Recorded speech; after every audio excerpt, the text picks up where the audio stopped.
누가복음 8장 22절에서부터 25절의 말씀입니다. 우리 같이 한번 스크린을 보시고 교독하시도록 그렇게 하겠습니다. 하루는 제자들과 함께 배에 오르사 그들에게 이르시되 호수 저편으로 건너가자 하시매 이에 떠나 행선할 때에 예수께서 잠이 드셨더니 마침 광풍이 호수로 내리침에 배에 물이 가득하게 되어 위태한지라. 제자들이 나와 깨워 이르되 주여 주여 우리가 죽겠나이다 한데 예수께서 잠을 깨사 바람과 물결을 꾸짖으시니 이에 그쳐 잔잔하여 지더라. 제자들에게 이르시되 너희 믿음이 어디 있느냐 하시니 그들이 두려워하고 놀랍게 여겨 서로 말하되 그가 누구기에 바람과 물을 명하여 순종하는가 하더라. 아멘. 오늘은 두려움은 영적 바보를 만들어냅니다 라는 제목을 가지고 은혜를 나누어 보려고 합니다. 사람들의 마음속에 가장 많이 자리하고 있는 마음은 두려움이라고 합니다. 그래서 그런지 성경에서도요, 서로 사랑하라 이런 말씀이 제일 많이 나올 것 같은데 실제로는 두려워 말라는 말씀이 가장 많이 나온다고 합니다. 실제 우리 주변에는 우리를 순간순간 두렵게 만드는 상황들이 수도 없이 벌어집니다. 그리고 그런 상황이 되면 우리 역시도 아이고 나도 레이오프라도 당하게 되면 어떻게 해야지, 이렇게 비즈니스가 안 되다 보면 그동안 벌어다 놓은 거 다 까먹을 수 있겠네 하는 두려움을 갖게 되는 것입니다. 심지어는요, 지금 내 뱃속에 있는 아이가 혹시 뭔가 잘못되지는 않을까 하는, 그야말로 좀처럼 실제로는 일어나지도 않을 일을 막연하게 두려워하는 그런 모습들도 있습니다. 그런데 요즘 같으면 이런 두려움과는 비교할 수 없는 두려움이 우리 가까이에 와 있습니다. 전 세계를 죽음의 공포 가운데 몰아넣고 있는 코로나 바이러스입니다. 이제는 중국뿐만 아니라 한국도 유럽도 그리고 우리가 있는 이 미국까지도 안전한 곳이 없습니다. 그래서 WHO 세계보건기구에서도 전염병이 발생하면 그 심각성을 6단계로 나누어서 알려주는데 마지막 단계, 그러니까 전 세계적으로 심각한 위험 상태가 되었다고 판단할 때 내리는 팬데믹 상태를 이미 선언한 것입니다.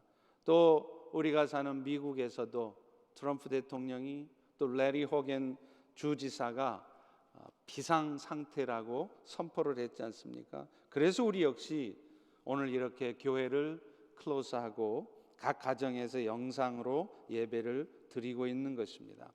더구나 이 바이러스는 끊임없이 변종을 시도한다고 하죠. 사실 이번 이 코로나 바이러스만 해도 원래 2003년도에 있었던 그 사스 때의 바이러스의 변종이라고 합니다.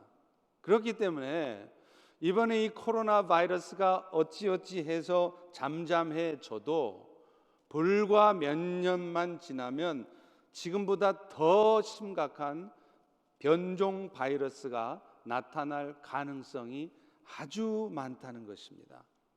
그러니 어느 심리학자의 말처럼 오늘날 사람들은 1950년대에 살았던 정신병 환자보다도 더 불안한 삶을 살고 있는 것입니다. 그래서 그런지 오늘날 우리 성도들도 신앙생활을 하는 이유 중에 하나가 바로 이런 두려움으로부터 자유로워지고 싶어서 하는 경우가 많습니다. 물론 우리가 신앙생활을 하는 궁극적인 목적은 그런 이유 때문은 아닙니다. 하나님을 떠나서 죄 가운데 살았던 우리가 하나님의 생명을 다시 회복하기 위해서 우리는 신앙생활을 하는 것입니다. 그리고 이제 그 예수 그리스도의 십자가의 은혜를 값없이 얻었다면 이제부터는 더 이상 나 자신만을, 내 가족만을 위해서 살아가는 것이 아니라 그 생명을 주신 예수님을 위해서, 하나님의 나라를 위해서 살아가는 삶을 살기 위해 우리는 신앙생활을 하는 것이죠. 그러나 대부분의 성도들이 처음 신앙생활을 하게 될 때는 이런 근본적인 문제 때문인 경우가 아닙니다. 당장 내 삶에 찾아오는 두려운 일, 염려스러운 일, 고통스러운 일로부터 자유로워지고 싶어서 신앙생활을 하게 되는 것이죠. 그러다 보니까 우리 그리스도인들이 신앙생활을 하면서 가장 많이 갖게 되는 오해 중에 하나는 바로 이것입니다. 예수만 믿으면, 그리스도만 따라 살면 그들에게는 절대로 두려운 일, 고통스러운 일은 아예 생기지도 않을 것이라는 겁니다. 그러나 여러분, 안타깝게도 주님을 따르는 삶에도 우리를 두렵게 만드는 수많은 일들이 발생합니다. 심지어는 여러분이 아주 믿음 좋게 신실하게 신앙생활을 해도 여러분의 삶에도 이번 이 코로나 바이러스 사태와 같은 그런 두려운 일들이 수시로 발생한다는 것입니다. 오늘 본문 역시도 예수님을 따르던, 심지어는 예수님과 함께 있던 제자의 삶에도 그런 두려움을 가져다 주는 일이 얼마든지 발생할 수 있다는 것을 보여주는 거예요. 오늘 본문에서 주님은 제자들에게 이제 갈릴리 건너편으로 건너가자고 제안을 하세요. 우리 22절을 다 같이 한번 스크린을 보시면 읽습니다. 시작. 하루는 제자들과 함께 배에 오르사 그들에게 이르시되 호수 저편으로 건너가자 하시매. 사실 주님은요, 그날 하루 종일 사람들의 병을 고치셨고 말씀을 전하셨어요. 그래서 해질 무렵이 되었을 때 굉장히 피곤하셨습니다. 그러나 예수님만 피곤하셨어요. 그러니 피곤해 있던 제자들 역시도 이제 모든 사역을 마치고 갈릴리로 건너가자 하니까 그게 얼마나 즐거운 얘기였겠습니까? 안 봐도 비디오입니다. 입가에는 아주 미소를 먹으면서 배에 올라탔겠죠. 불과 두세 달 전에 우리들의 모습이었습니다. 그리고는 이제 주님과 함께 정말로 편안한 마음으로 아무 생각 없이 갈릴리를 향해 항해를 하는 것입니다. 그런데 얼마쯤 지나셨을까? 주님은 피곤하셨던지 이미 배 뒤편에 가셔서 골아떨어지셨습니다. 그런데 갑자기 그렇게 평온하던 갈릴리 바다가 심상치 않게 변하는 것입니다. 방금 전까지도 아무런 문제 없이 잔잔해져 있던 갈릴리 바다에 광풍이 일고 온통 배가 뒤집어질 상황이 발생한 거예요. 23절에 보십시오. 행선할 때에 예수께서 잠이 드셨더니 마침 광풍이 호수로 내리침에 배물이 가득하게 되어 위태한지라. 여러분, 여기서 말하는 이 광풍이라는 단어는 헬라어로 세이스모스라는 단어를 씁니다. 이 단어는 그야말로 하늘과 바다가 이 맞닿을 정도로 온통 바다가 요동치는 그런 모습을 표현한 것이에요. 그래서 이 헬라어 단어를 영어에서도 지금도 쓰고 있는데 지진을 연구하는 지진학자들을 뭐라 그러냐면 세이스몰로지스트라고 그래요.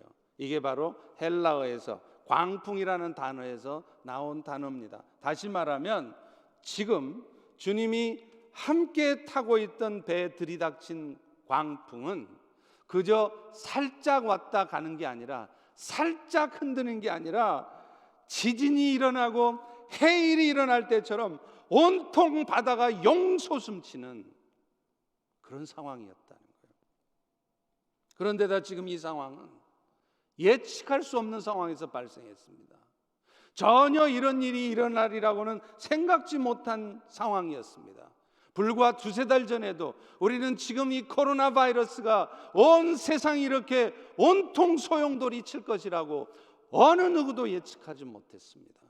지금 제자들도 그렇죠. 사실 대부분의 광풍은 서서히 발생합니다.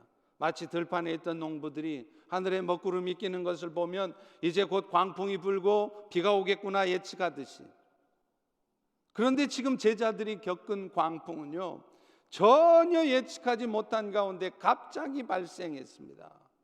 이것은요, 마치 기분 좋게 산들바람을 맡으며 스타벅스에서 커피 한 잔을 딱 하고 있는데 갑자기 트럭이 가게로 확 들어와서 난리가 나는 것과 같은 것이죠. 이런 상황에서 제자들에게는요, 그런 급작스러운 온통 하늘과 땅이 닿는 듯한 요동치는 광풍도 두렵고 놀랄 일이었지만 더 놀랄 일이 있었습니다. 세상의 주인이시라고 하는 예수님이 함께 타고 가는 배에도 광풍이 과연 몰아칠 수 있는가라는 의문이었습니다. 그들은 주님이 건너편으로 가자고 하니까 그야말로 편안한 마음으로 배에 올랐을 거예요. 그러면 그 다음은 이렇게 전개되어야 맞습니다. 예수께서 배에 오르시니 제자들이 그를 따랐다. 그러자 갑자기 하늘에는 커다란 빛이 나타나 어두운 밤길을 밝혀 주었고, 물고기들은 제자들을 환영이라도 하듯 연신 물 위로 뛰어오르며 배를 인도하고 있었다. 그런데 지금 눈앞의 현실은 전혀 달랐습니다. 그렇습니다, 여러분. 분명 주님이 함께 타고 있는 배에도, 여러분이 신실한 믿음을 가지고 주님을 따르는 길에도 광풍이 옵니다. 그러므로 우리는 아주 단순한 진리 하나를 깨달아야 합니다. 그리스도를 따르는 삶에도 뜻하지 않는 광풍은 얼마든지 온다는 거예요. 이런 코로나 바이러스는 얼마든지 생길 수 있다는 것입니다. 다시 말하면 주님이 타신 배에 우리가 함께 올라탄다는 것은 이제 주님과 함께 신나게 뱃놀이 한다는 것을 말하는 것이 아니라, 나와 함께 타고 있는 그 예수님 때문에 광풍을 만나서 내가 오히려 물에 빠지는 상황이 올 수도 있다는 것을 의미한다는 거예요. 성경에는 분명히 말합니다. 요한복음 16장 33절이에요. 세상에서는 너희가 환난을 당하나 담대하라. 잘 보십시오. 세상의 삶이 너희가 환난을 당할 수도 있거나가 아닙니다. 너희가 세상에 살면 환난을 당할지도 모른다가 아니라 당한다는 거예요. 당연히 환난이 온다는 거예요. 광풍이 몰아친다는 거예요. 코로나 바이러스가 온다는 겁니다. 이 말은 예수님을 따르는 길에도 죽을 병에 걸리는 상황이 오고요,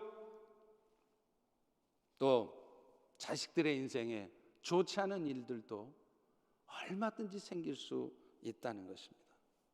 더구나 그리스도인들이 경건한 삶을 살고자 하고요, 주의 뜻을 이루고자 살려고 해보세요. 더더욱 그런 일이 발생합니다. 디모데후서 3장 12절도 말씀하죠. 무릇 그리스도 예수 안에서 경건하게 살고자 하는 자는 축복을 받으리라가 아니라 박해를 받으리라는 거예요. 세상에 속해 있지 않는 그리스도인들이 세상 사람들과는 다른 경건한 삶을 살고 있으면 반드시 세상의 공격을 받는다는 거예요. 믿음 없는 사람들로부터 마음의 상처가 되는 말을 반드시 듣는다는 거예요. 베드로전서 5장 8절의 말씀처럼 마귀가 우는 사자와 같이 두루 삼킬 자를 찾는데 누구부터 삼키려 하느냐? 오늘 여러분들처럼 뭔가 경건하게 살려고 하면, 그동안 신앙생활 흐지부지 했다가 이제부터라도 내가 제대로 해봐야지 하고 마음을 결정하면 그때부터 사탄 마귀의 역사가 나타난다는 거예요. 그래서 사탄은 끊임없이 여러분들의 마음을 유혹해요. 세상의 것들로 유혹해요. 또 때로는 그게 잘 안 통하면 직접적으로 공격합니다. 육신을 공격해요. 상처되는 말을 듣게 해요. 비즈니스든 하는 일 가운데 심각한 손해를 보게 만들어요. 그게 사탄의 전략이라는 거예요. 그래서 뭐 하자는 겁니까? 결국에는 여러분들로 하여금 경건한 삶을 포기하게 만들려는 겁니다. 주의 뜻을 이루는데 헌신하지 못하게 만들려는 거예요. 그러므로 여러분, 우리 그리스도인의 삶이 세상 사람들의 삶과 다르다는 것은 우리 그리스도인의 삶에는 광풍이 없는 순적한 삶만 있다는 것이 아닙니다. 여전히 있습니다. 다만 그 광풍 가운데서도 주님이 함께 하시기에 그 광풍을 이겨내기도 하고, 그 광풍은 여전히 그대로 있을지라도 그것을 견뎌내게 할 뿐이라는 것입니다. 지금 제자들도 그런 상황이 적지 않게 당황스러웠겠죠. 그런데 문제는 그런 상황에서 주님의 모습이 가관이 아니라는 거예요. 제자들은 지금 막 힘들어서 두려워 떨고 앉아 있는데, 그런 제자와는 상관없이 배 뒤편에서 편안하게 주무시고 계시는 거예요. 다급해진 제자들은 세상 모르고 자는 주님을 깨웁니다. 24절 전반부를 같이 읽겠습니다. 시작. 제자들이 나와 깨워 이르되 주여 주여 우리가 죽겠나이다 한대. 여러분, 얼마나 다급했으면 주여 주여 했겠습니까? 여러분, 우리가 함께 통성기도 할 때도 우리 기도합시다.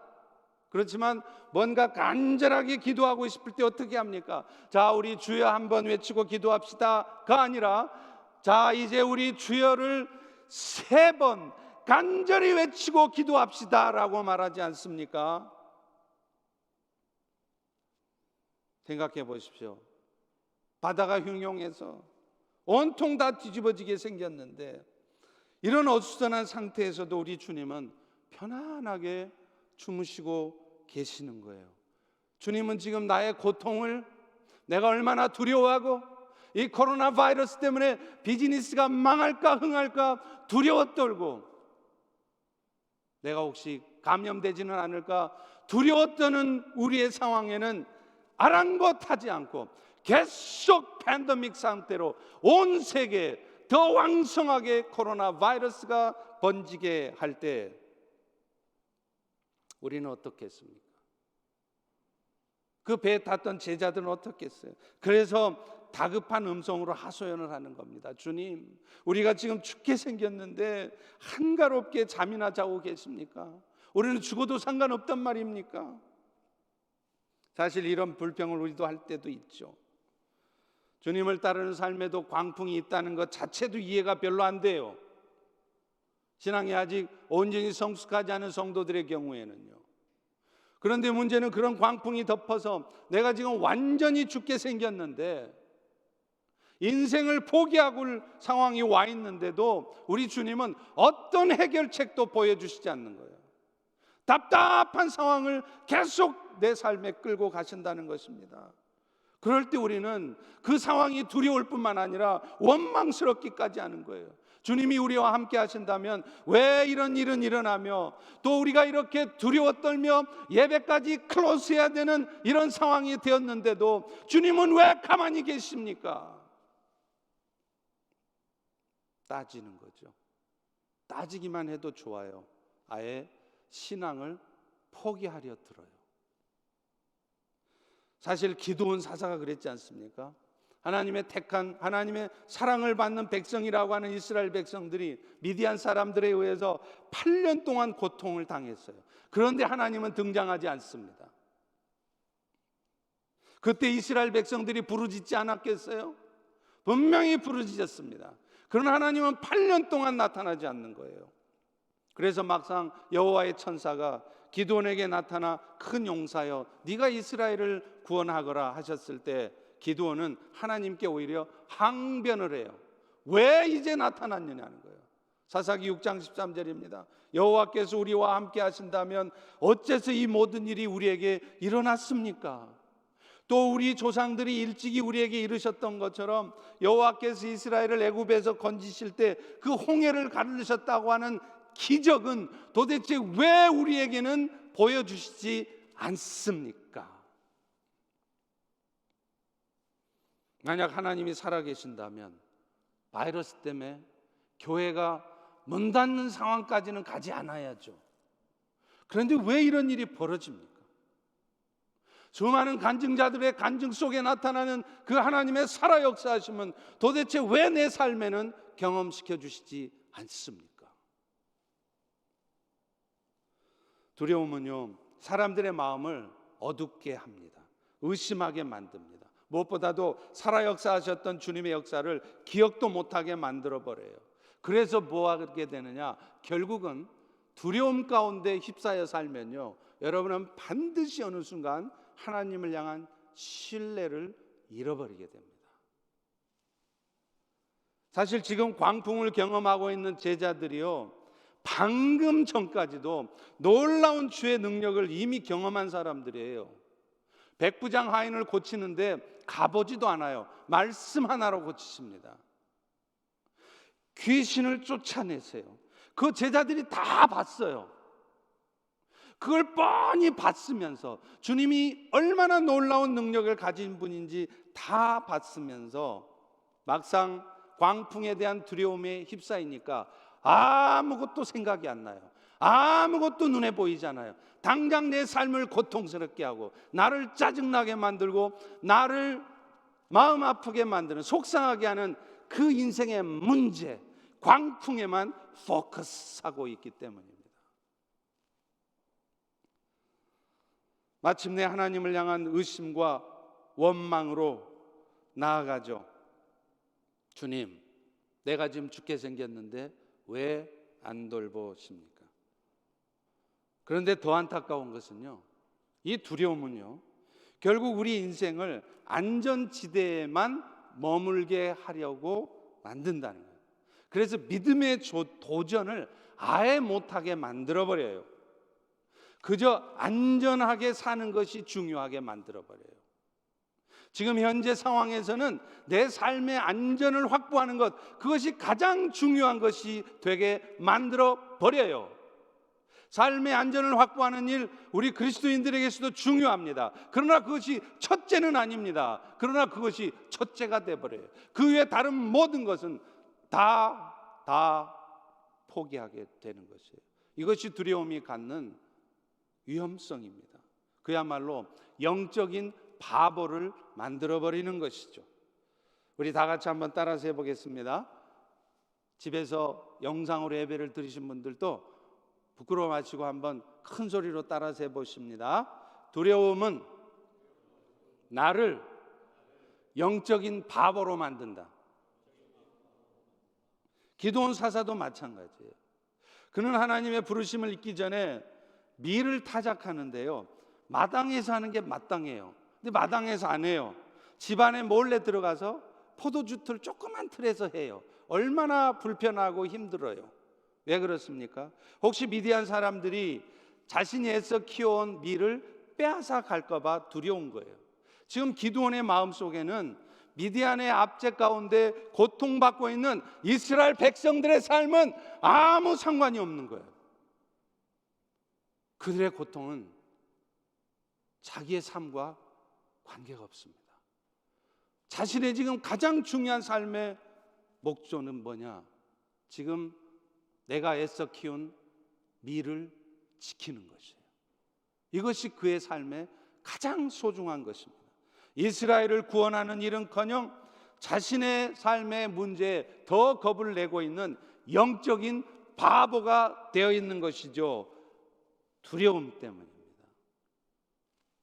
오늘 우리의 삶에도 마찬가지예요. 우리의 삶에도 두려움은 언제든지 와요. 그러나 그 두려움이 가져다 주는 문제는 우리로 하여금 자꾸 의심하게 만들고요, 괜히 누군가를 미워하고 원망하게 만들어요. 여러분도 지금 그러시죠?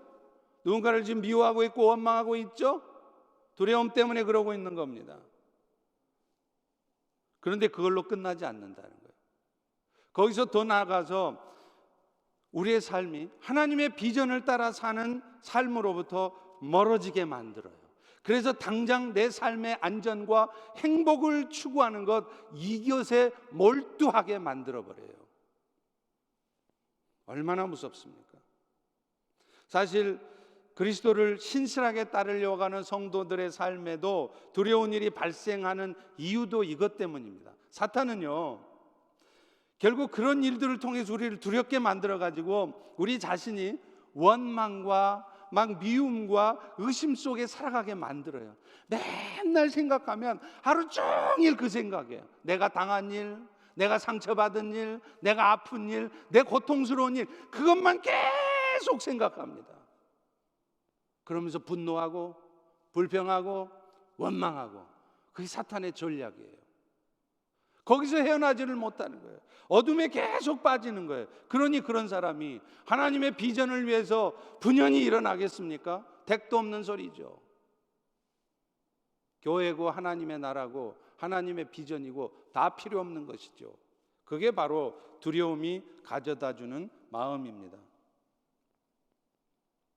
여러분, 위험을 감수하지 않으려는 사람이 다른 사람을 어떻게 살필 수 있습니까? 결국 두려움 가운데 머물러 있는 사람들에게 하나님의 비전은 물거품이 되고야 마는 것이죠. 지금 제자들이 그렇습니다.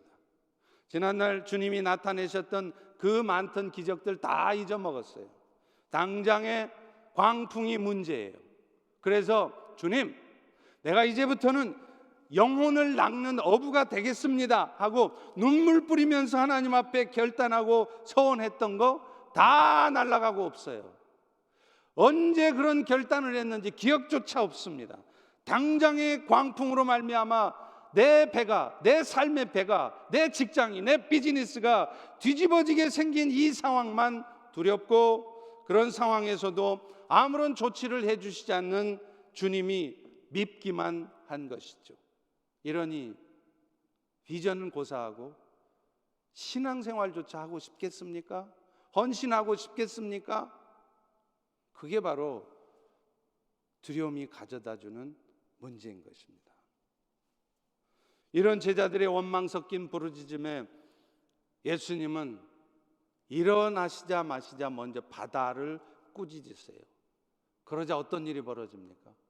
방금 전까지 온 세상을 삼킬 처럼 그렇게 흉흉했던 코로나 바이러스가 갑자기 잔잔해지는 거예요. 여러분 아십니까?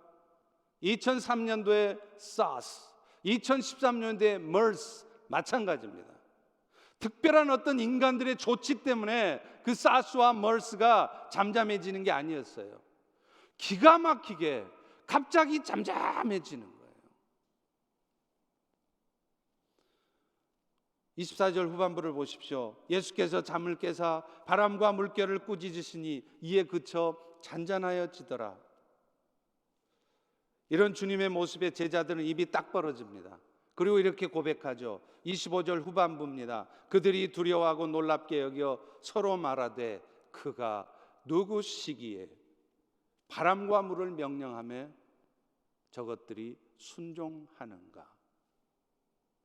바로 이 부분입니다. 그리스도인의 삶에 광풍이 일어나게 되는 이유도, 광풍이 흉흉한데도 주님은 우리의 아픔은 돌보지시도 않은 것처럼 묵묵부답으로 일관하시는 이유도, 그러다가 이제 정말로 해답이 없구나, 해결책이 없구나라고 다 포기하고 있을 때, 그때 주님께서 갑자기 나타나셔서 한순간에 그 인생의 문제를 해결하시는 이유도 바로 이것입니다. 예수님만이 창조주의 권능을 가지고 이 세상을 다스리는 분이시며, 그분은 그 권능을 가지고 오늘도 우리에게 도저히 자격 없고 공로 없는 우리들에게 영원한 생명을 허락하셨을 뿐만 아니라, 그것도 고마운데 천국에 이를 때까지 우리의 삶을 지키시는 분이라는 것, 그분은 오직 한 분 예수라는 것을 우리에게 경험시키려는 거예요. 하나님의 택감을 받은 이스라엘 백성들 출애굽할 때도 그랬잖아요. 그들은 출애굽한 후에도 철저히 하나님의 인도하심을 따라갔습니다. 그런데 놀라운 것은 분명히 하나님의 인도하심을 따라서 간 길이었는데 그 길 앞에 뭐가 나타나죠?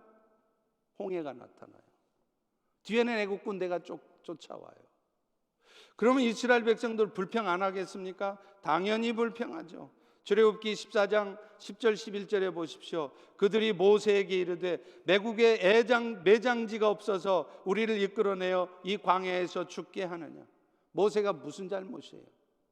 하나님이 인도해서 그런 일이 생긴 건데 엄한 사람 원망하고 하나님을 원망하는 거예요.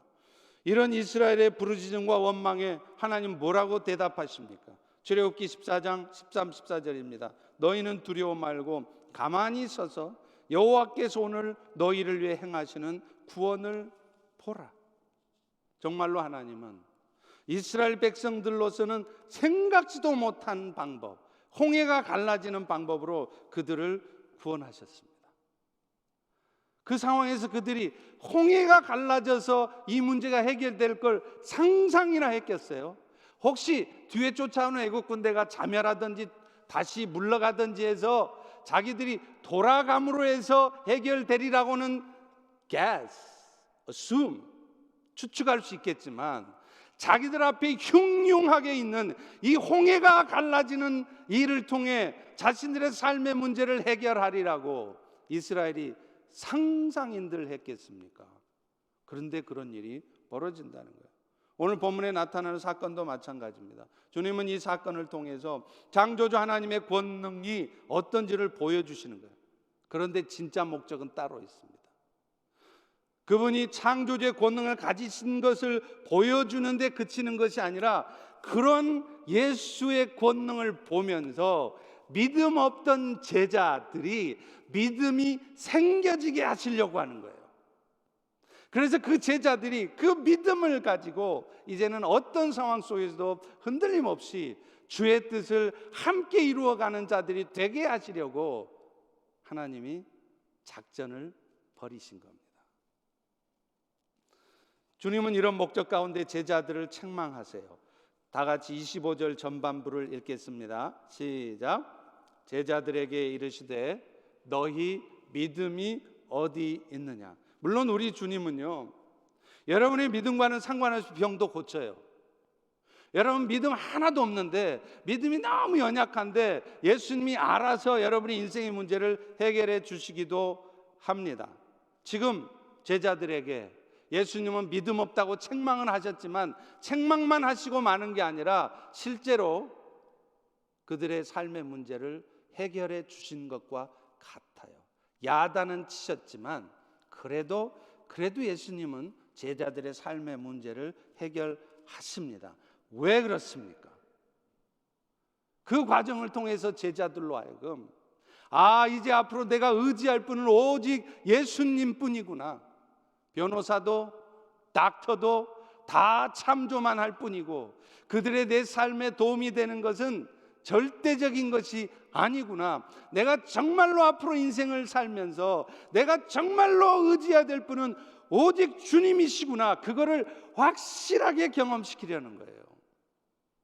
그래서 그 주님만을 의지하면서 영적인 바보가 되어서 무너져 있는 것이 아니라 그 주님만을 의지하면서 오늘 또 주님과 동행하는 삶을 사는 여러분들이 되게 하시려고 예수님이 경험하게 하시는 것입니다.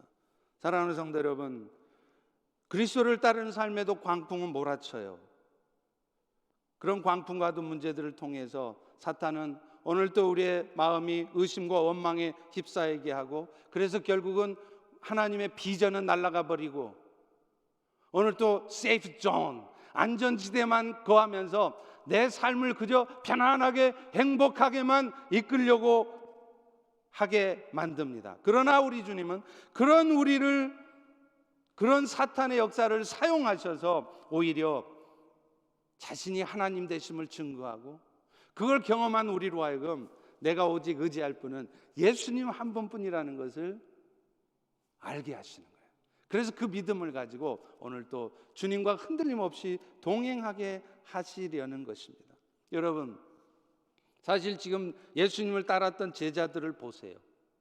그들이 지금 갈릴리 건너편으로 간 것이 그들의 결정이었습니까? 주님, 저요 그 갈릴리 건너편 한번 가보고 싶은데요, 가주세요. 그렇게 했습니까? 아니에요. 예수님이 정하셨어요. 제자들아, 너희들은 지금 이 상황에서 갈릴리로 가야 돼. 같이 가자. 오늘 주님은 우리에게도 말씀하세요. 나는 너를 통해 나의 뜻을 이루고 싶다. 함께 가자. 그런데 문제는 우리가 안 가요. 주님, 저는 아직 준비가 안 됐어요. 주님, 저는 아직 부족해요. 주님, 저는 다른 데 뜻이 있습니다. 주님, 저에게는 예수님이 말씀하신 그 행선지가 아니라 내가 가고 싶은 행선지가 따로 있어요. 오지 마세요. 저 혼자 갈래요. 얼마나 많은 경우에 우리가 그렇게 삽니까?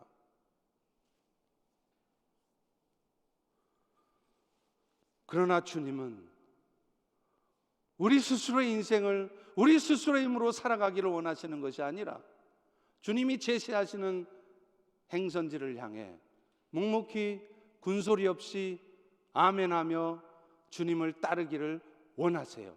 그러려면 그들에게 가장 필요한 게 무엇이겠습니까? 상황 여건 다 떠나서 오직 예수님만 바라볼 수 있는, 예수님만 의지하는 믿음이에요. 그 믿음이 생겨지도록 오늘 또 하나님은 여러분의 인생에 두려운 일을 버려놓으시는 것입니다. 그러니 여러분, 그 두려운 일 앞에 두려워 떨고 원망이나 하고 미워나 하면서 그 어둠 가운데 무너져 있지 마십시오. 그 두려움으로부터, 그 두려운 일로부터 나오십시오. 그리고 다시 주님만을 바라보고 가보세요. 최근 벌어지는 일도 마찬가지죠. 하나님은 이 마지막 때에 하나님 나라가 왕성하게 세워져 가는데 우리 한국 쓰시기를 원하세요. 그리고 그걸 위해서 하나님은 한국을 경제적으로도 영적으로도 축복하셨어요. 이번 사태도요, 겉으로 보면 우리를 두렵게 하는 일 같죠. 그런데 이 일들을 통해서 하나님은 결국에는 하나님의 뜻을 이루는 제사장 나라가 되도록 한국을 경제적으로도 영적으로도 축복하셨습니다. 요즘 바이러스 때문에 한국 국민들 특별히 많이 고통받고 있죠. 근데 그 반대로요, 이 바이러스에 대한 신속하고 투명한 그런 대처 방식에 감동을 받은 세계 여러 나라 사람들이 온통 한국의 방역 시스템을 배우러 간대요.